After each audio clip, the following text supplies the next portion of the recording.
Welcome into TuaTalk. This is going to be the introductory episode of the podcast.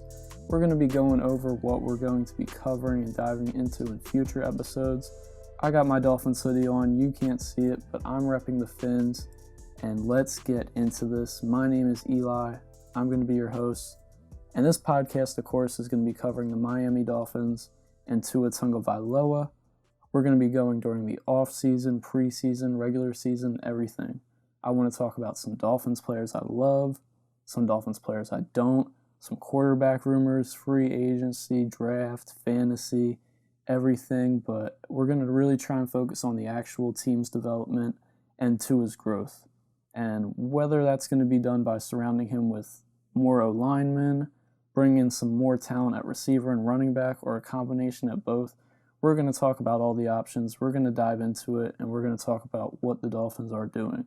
So first off, a little introduction about myself. This might seem a little crazy to some of the fans who are a little newer to the Dolphins, or even older Dolphins fans who've been around for quite some time. The players that got me to become a Dolphins fan were Brian Hartline and Devon Best.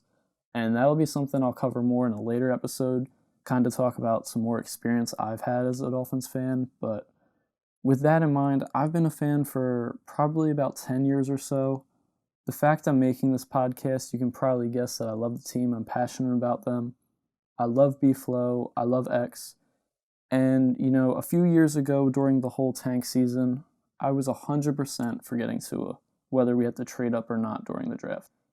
And ultimately, we didn't have to trade up, which was great for us. It was great value. It was great to use our other picks to address other needs, rather than needing to trade up when, as you guys know, we didn't have to.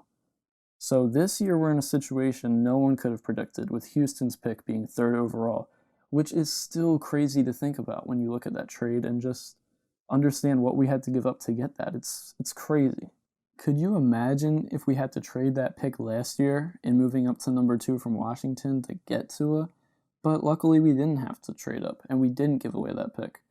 So with that, I want to give the front office a lot of credit for trusting their instincts, making the smart move, and understanding how the other teams in that top 5 and early on in that draft, how they were going to interact, who they were going to pick. And, the bet they made to say, all right, we're going to stay here. We're not giving anything up.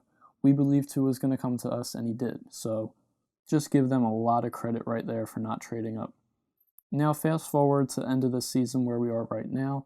A lot of people, whether fans, national or local media, have started to change their tune about Tua after his pretty normal showing in his rookie season.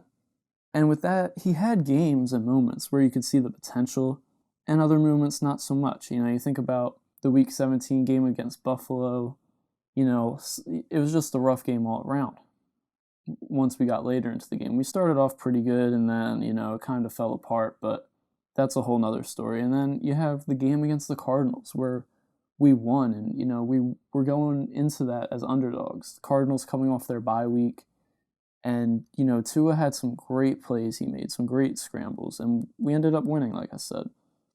So just like any player, especially a rookie, and especially in the situation and the weird off-season they had, the weird season in general, he had his ups and downs, and that's understandable. I don't understand fans expecting him to be Dan Marino year 1. It's ridiculous. So with free agency and the draft looming, there's a lot of options and potential moves to surround Tua and the Dolphins in general with more talent, so that we can be competitive next season and into the future.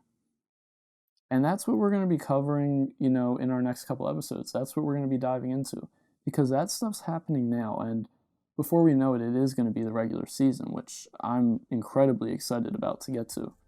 So with that said, I want to end this introduction here. So thanks again for listening and checking out this podcast. I hope you enjoyed it. I'll see you next time for TuaTalk.